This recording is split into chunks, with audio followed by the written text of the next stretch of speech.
बेटा आपको बताया था कि जो हम पढ़ रहे हैं वो सीएनएस पढ़ रहे हैं। सीएनएस में ब्रेन और स्पाइनल कॉर्ड थे। ब्रेन में भी अभी हमने पढ़े थे ब्रेन के 3 part, fore brain, mid brain, hind brain. तो fore brain, mid brain, hind brain को स्टडी करने के लिए हमने स्टार्ट किया था फोर ब्रेन।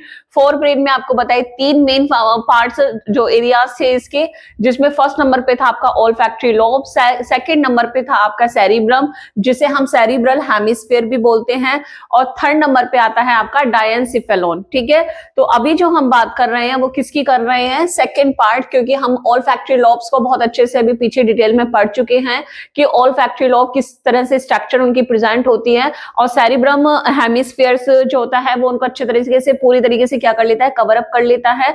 जब आप ब्रेन के वेंट्रल व्यूज में देखते हैं तो ही आपको जो होती है ये लॉब्स आपको नजर आती है, ऑल्फैक्टरी लॉब्स। ठीक है, बट अब बात कर लेते हैं हम सेकंड पार्ट सेरिब्रल हेमिस्फीयर की। और सेरिब्रल हेमिस्फीयर में मैंने आपको बताया कि ये फ्लोर ब्रेन का लार्जेस्ट पार्ट होता है। ठीक है, और इसको भी हम क्या करते हैं, लॉब्स में डिवाइड कर देते हैं। इसके जो एरियाज है उन्हें भी हम क्या कर रहे हैं, लॉब्स में डिवाइड कर रहे हैं। जैसे मैंने आपको बताया कि एंटीरियर साइड में फ्रंटल लोब होती है, मिडिल में इनकी पैरिटल लोब होती है, पोस्टीरियर साइड में आपकी ऑसिपिटल लोब मिलेगी, और लेटरल व्यू से अगर आप देखते हैं लेटरल साइड में आपको टेम्पोरल लोब यहाँ पे देखने को मिलती है। ठीक है, अब यहाँ पे कह रहे हैं कि जो डिफरेंट एरियाज ऑफ सेरिब्रम है या सेरिब्रल हेमिस्फीयर है, ये क्या करती है, इसके पास अलग अलग एरियाज होते हैं, रीजन्स होते हैं, और उन सभी के अलग अलग फंक्शंस भी होते हैं। और इसके लिए इनके पास होते हैं सेंसरी एरियाज। ये सेंसरी एरियाज क्या करते हैं, ये रिसीव करते हैं इंपल्सेस को फ्रॉम द सेंस ऑर्गन्स और सेंसरी रिसेप्टर्स। जो सेंस ऑर्गन्स होते हैं उन्हीं सेंस ऑर्गन्स के पास सेंसरी रिसेप्टर्स होते हैं,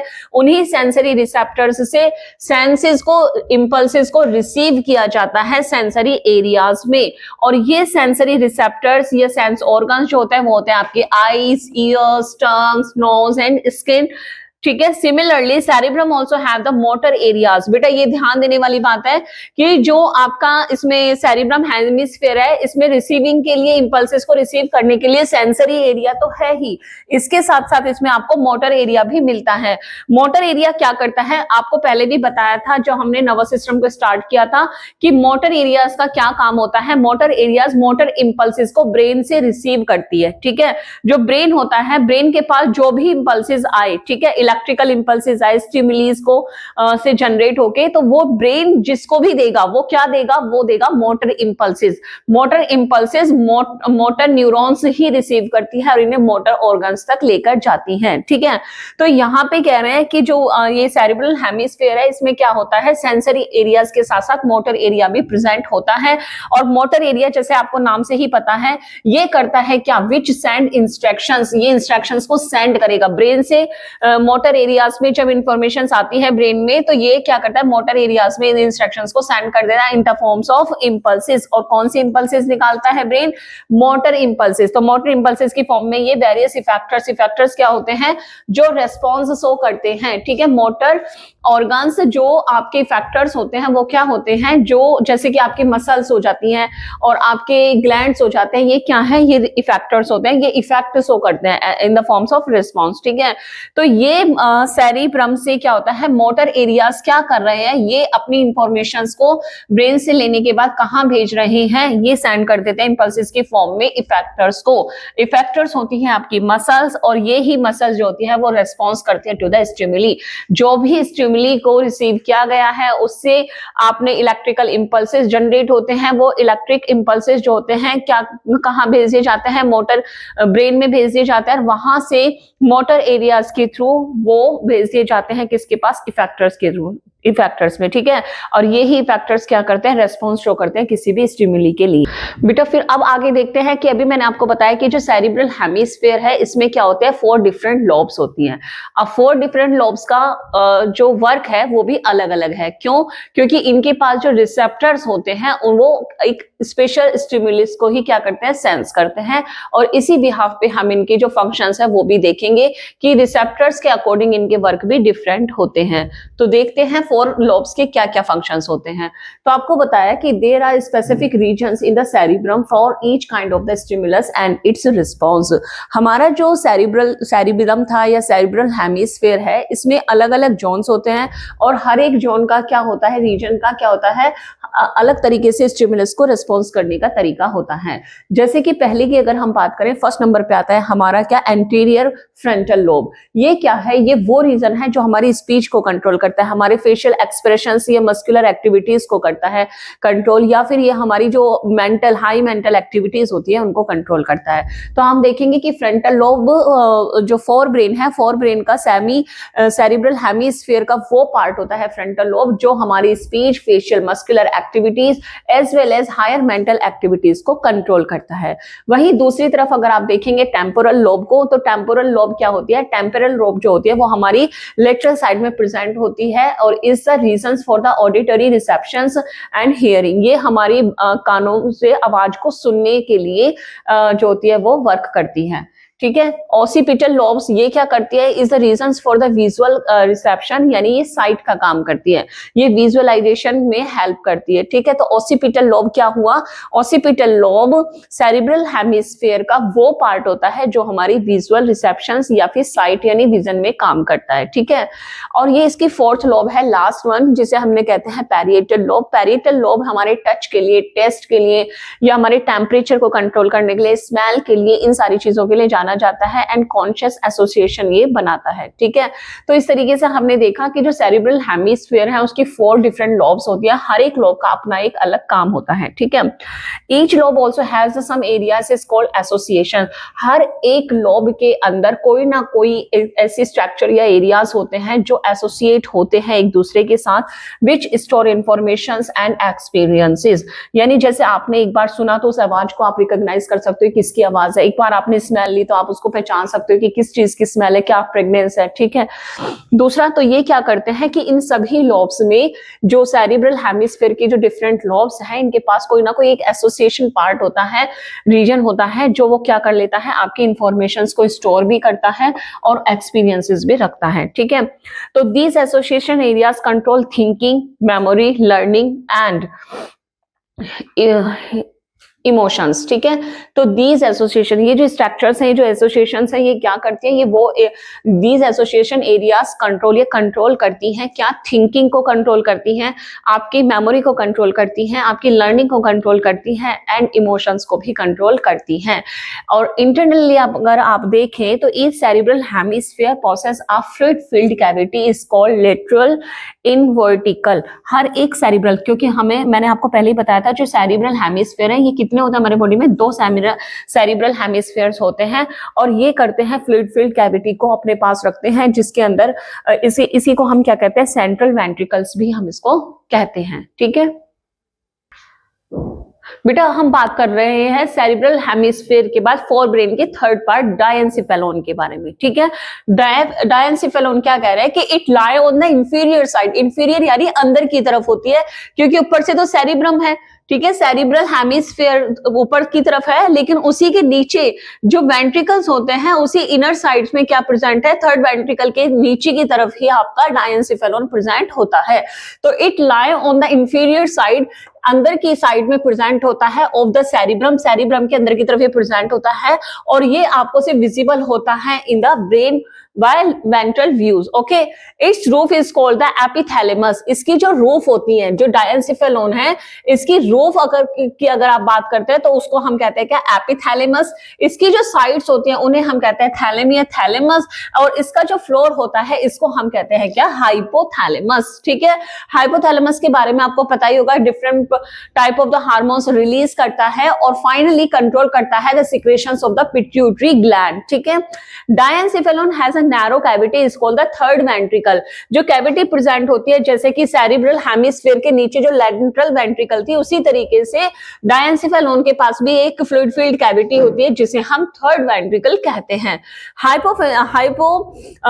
हाइपोफाइसिस या पिट्यूटरी ग्लैंड जिसे हम कह रहे हैं, तो पिट्यूटरी ग्लैंड जो होती है वो इसी से अटैच होती है बाय इसका स्टाल्क, और इसके स्टाल्क को हम इनफंडिबुलम भी कहते हैं, टू द हाइपोथैलेमस रीजन। ठीक है, हाइपोथैलेमस रीजन से ही क्या हो रहा है, यहाँ पे स्टाल के थ्रू क्या हो रही है, पिट्यूटरी ग्लैंड होती है वो हाइपोथैलेमस से कनेक्ट होती है और हाइपोथैलेमस वो सिक्रेशंस करती है, जो सिक्रेशन से निकलता है हार्मोन्स, वो सिक्रेशन ऑफ पिट्यूटरी ग्लैंड से जो सिक्रेशन ऑफ पिट्यूटरी ग्लैंड के हार्मोन्स को भी कंट्रोल करती है। ठीक है, hypothalamus has the central control centre for the hunger thirst.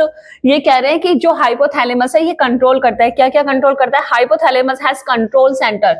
किस किस के लिए कंट्रोल सेंटर है? जैसे कि भूख के लिए, प्यास के लिए, सोने के लिए, जगने के लिए, टेम्परेचर के लिए, स्वेटिंग के लिए, इमोशंस के लिए। ये जो कंट्रोल होता है वो किसके पास होता है? हाइपोथैलेमस के पास ही होता है।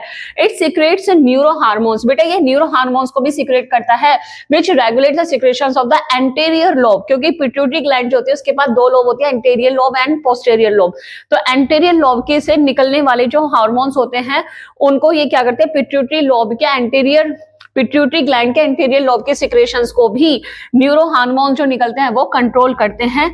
किससे निकलते हैं न्यूरो हार्मोन्स? हाइपोथैलेमस ग्लैंड से। तो ये कह रहे हैं कि जो हाइपोथैलेमस ग्लैंड्स हैं ये हमारे सेरिब्रल हेमिस्फीयर के नीचे होता है, ऊपर तो सेरिब्रल हेमिस्फीयर्स होते हैं, इसके सेरिब्रल हेमिस्फीयर के पास यहाँ पे एक लैटरल वेंट्रिकल होती है जिसे कैविटी कहते हैं, लैटरल वेंट्रिकल, और उसी के नीचे की तरफ ये आपका प्रेजेंट होता है हाइपोथैलेमस। ठीक है, अब ये कह रहे हैं कि ये जो डायनसिफेलोन है पूरा, इसकी जो अगर आप रूफ की बात करें तो हम इसी को हम क्या कहते हैं? एपिथैलेमस कहते हैं। जो ऊपर वाला पार्ट है इसको हम कहेंगे एपिथैलेमस। जो साइड्स होती है, ठीक है, जो साइड्स होती है वो क्या होती है इसकी? ये जो साइड्स है इन्हें हम क्या कहेंगे? थैलेमस कहेंगे। और जो इसका बेस होता है ये वाला पार्ट, ये हम इसको कहते हैं हम हाइपोथैलेमस। हाइपोथैलेमस से ही जुड़ी हुई होती है पिट्यूटरी ग्लैंड, इसके एंटीरियर एंड पोस्टीरियर लोब इससे कनेक्ट होते हैं। ठीक है, अब ये कह रहे हैं कि जो हाइपोथैलेमस है ये हमारे हंगर का, थर्स्ट का, टेम्परेचर का, स्वेटिंग का, इमोशंस का, स्लीपिंग का, ये सारा कंट्रोल हमारा हाइपोथैलेमस के पास ही होता है। इसके साथ साथ हाइपोथैलेमस वो न्यूरो हार्मोन्स भी सिक्रेट करता है जो कंट्रोल करता है the secretion of the anterior lobe of pituitary gland. ठीक है, तो इस तरीके से डायनसिफेलोन क्या करता है? पिट्यूटरी ग्लैंड के सिक्रेशंस को भी कंट्रोल करता है, और इसी में सेंटर होता है हमारी बाकी इमोशंस के कंट्रोल का भी। बेटा फोर ब्रेन की बाद अब हम बात करते हैं मिड ब्रेन की। मिड ब्रेन बहुत ज्यादा डिटेलिंग नहीं है, क्लास 10th में बहुत छोटा सा टॉपिक है, फटाफट से खत्म हो जाएगा। चलो देखते हैं। ठीक है, क्या कह रहे हैं कि जो मिड ब्रेन होता है हम इसे मेसेंसिफेलोन भी कहते हैं।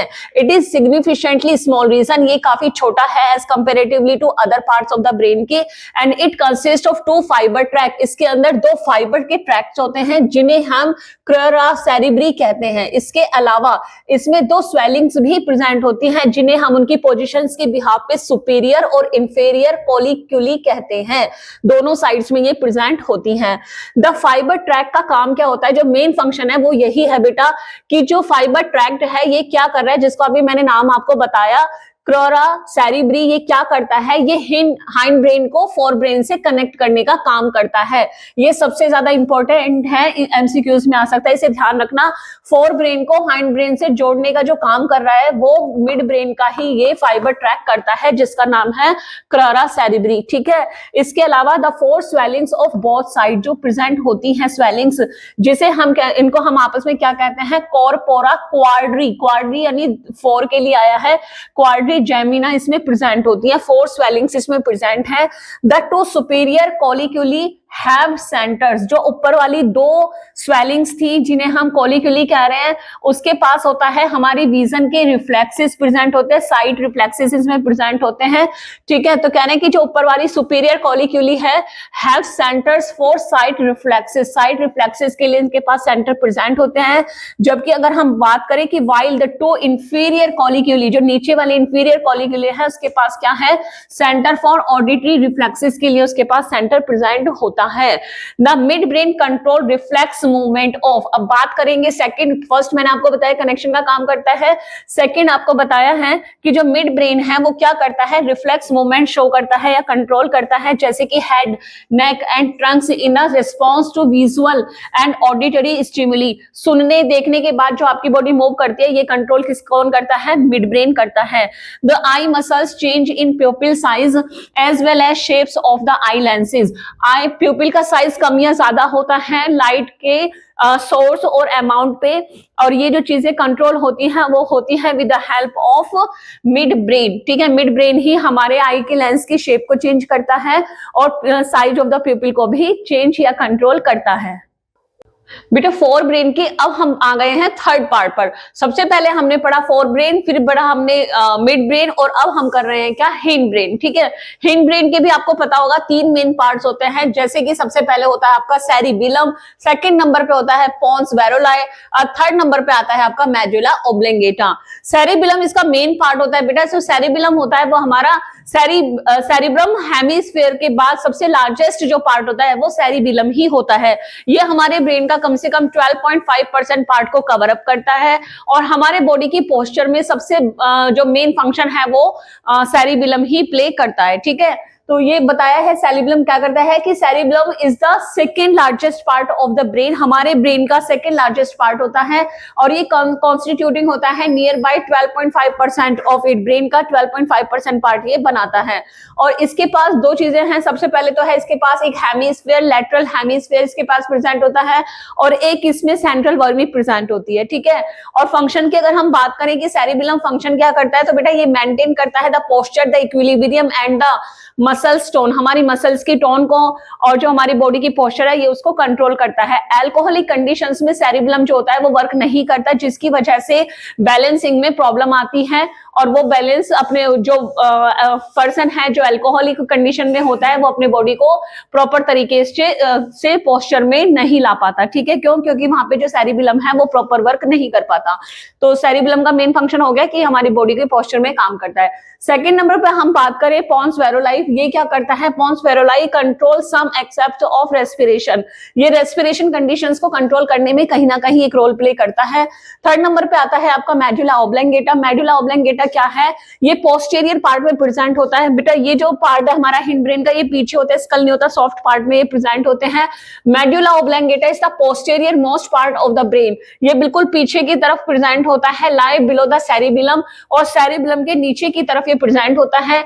It continues posteriorly into the spinal cord, और पीछे की तरफ से सेरिबिलम के बाद ये पीछे जो होता है वो कहां तक चला जाता है? कंटिन्यू रहता है स्पाइनल कॉर्ड के साथ।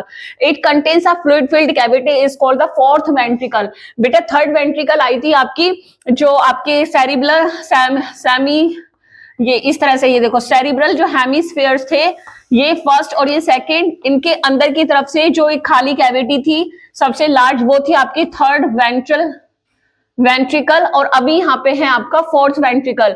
तो जो ये कह रहे हैं कि जो हिंड ब्रेन है इसमें आपके मेडुला ओब्लोंगेटा जो स्पाइनल कॉर्ड से कनेक्ट होता है, वहां पे एक फ्लूइड फील्ड कैविटी प्रेजेंट होती है, और इसी को हम फोर्थ वेंट्रिकल कहते हैं। बेटा मेडुला ओब्लोंगेटा के फंक्शंस देख लेते हैं, क्या क्या काम करता है मेडुला ओब्लोंगेटा। देखो ये हार्ट बीट को कंट्रोल करता है, ठीक है, ये रेस्पिरेटरी मूवमेंट को कंट्रोल करता है, ये हमारे ब्लड प्रेशर को कंट्रोल करता है, उसके अलावा ये हमारी जो मतलब स्नीजिंग है, कफिंग है, वोमिटिंग है, ये सारे मूवमेंट भी हमारे मेडुला ओब्लोंगेटा से ही कंट्रोल होता है। एक तरह से हम देखें तो ये जो भी हमारी मेटाबॉलिकली रिएक्शंस है, एनाबॉलिक, कैटाबॉलिक, रेस्पिरेशन, खाने से लेके सांस लेने से, ये इंटरनल जितना भी इंटरनल ऑर्गन्स का कोऑर्डिनेशन है, मेटाबॉलिक रिएक्शन है, ये सारा का सारा जो कंट्रोल करता है वो करता है हमारा मेडुला ओब्लोंगेटा। इस तरीके से हमारा जो हिंड ब्रेन है उसके तीनों पार्ट्स कंप्लीट हो जाते हैं। बेटा इस तरीके से अब हम अपने ब्रेन की स्टडी को कंप्लीट कर चुके हैं। हमने पढ़ लिया था पूरा ब्रेन, ठीक है, जो कि सीएनएस का एक पार्ट है। सीएनएस यानी सेंट्रल नर्वस सिस्टम बना था ब्रेन और स्पाइनल कॉर्ड से। ब्रेन को हमने बहुत ज्यादा डिटेलिंग स्टडी हमने कर लिया है, क्योंकि हमने इसको तीन पार्ट्स में डिवाइड किया, फोर ब्रेन, मिड ब्रेन और हिंड ब्रेन, और तीनों को हम काफी डिटेल में स्टडी कर चुके हैं। अब एक क्वेश्चन आता है यहाँ पे कि what is the differences in between the cerebrum hemisphere, cerebellum और सेरिबिलम में क्या डिफरेंसेस हैं? बेटा आपको याद होगा जो सेरिब्रल हेमिस्फीयर्स है, जिसे हम सेरिब्रम भी कहते हैं, ये आपकी इंटेलिजेंसी पे काम करता है, आपकी थिंकिंग पे काम करता है, ठीक है, और ये फोर ब्रेन का पार्ट है।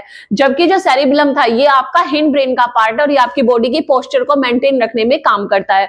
दोनों को थोड़ी डिटेल में हम स्ट्रक्चर्स के हिसाब से इनका देख लेते हैं, फंक्शंस के बिहाफ पे इनमें डिफरेंसेस क्या क्या होते हैं।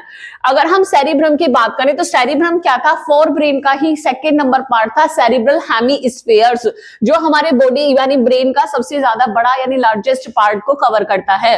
तो सेरिब्रम क्या है? It is the part of the fore brain, ये फोर ब्रेन का पार्ट है, लार्जेस्ट पार्ट है, 80% ऑफ द ब्रेन के पार्ट को ये कवर करता है।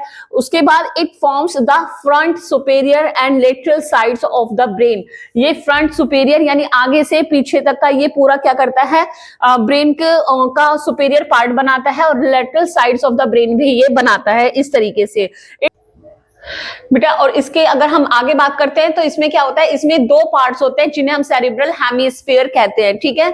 और इसके बाद it has two cavities called lateral ventricles, जो आपकी कैविटीज होती हैं उनको हम क्या कहते हैं, मींस ऊपर से तो ये क्या है, सुपीरियर पार्ट बना रहा है, साइड्स बना रहा है, ठीक है, ये हमारा सेरिब्रल हेमिस्फीयर, लेकिन इंटरनली ये कैविटी फॉर्म करता है जिन्हें हम क्या कहते हैं, वेंट्रिकल्स कहते हैं। Cerebrum is the seat of the intelligence and memory, जैसे मैंने अभी पहले आपको बताया है, ये चीजों को लर्न करता है और उसके एक्सपीरियंसेस को स्टोर भी करता है in the forms of memory. तो सेरिब्रम क्या है, is the seat of the intelligence and memory, it controls movement, speech, sight, smell, taste, hearing and intelligence. तो जो सेरिब्रम है वो इस तरीके से सारे फंक्शंस को कंट्रोल करता है।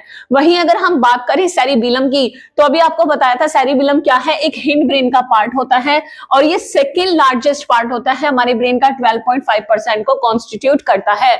अगर इसके हम पोस्टीरियर साइड की हम बात करें तो it lie in the posterior side of the brain, यानी ये ब्रेन के पीछे वाले हिस्से में, इधर गर्दन में, ठीक है, ये पीछे वाले नेक साइड में प्रेजेंट होता है। It has 3 parts, 2 lateral cerebral hemispheres and 1 central vermi। इसकी अगर हम हिंड ब्रेन में सेरिबिलम को डिवाइड करें तो ये 2 हेमिस्फीयर्स में और एक सेंट्रल वर्मी में क्या होता है, डिवाइड हो जाता है। कैविटी इज नियरली एब्सेंट, इसमें जो कैविटी होती है वो ना के बराबर होती है, बेसिकली हम उसको एब्सेंट ही कह सकते हैं। सेरिबिलम क्या करता है, सेरिबिलम कोऑर्डिनेट करता है आपकी मस्कुलर एक्टिविटीज में और जिसकी वजह से आपकी बॉडी को इक्विलिब्रियम में रखता है या आपकी बॉडी की पोस्चर को मेंटेन रखता है। तो बेटा इस तरीके से आप दोनों में डिफरेंसेस को देख सकते हैं। What is the differences in between the cerebellum and cerebrum.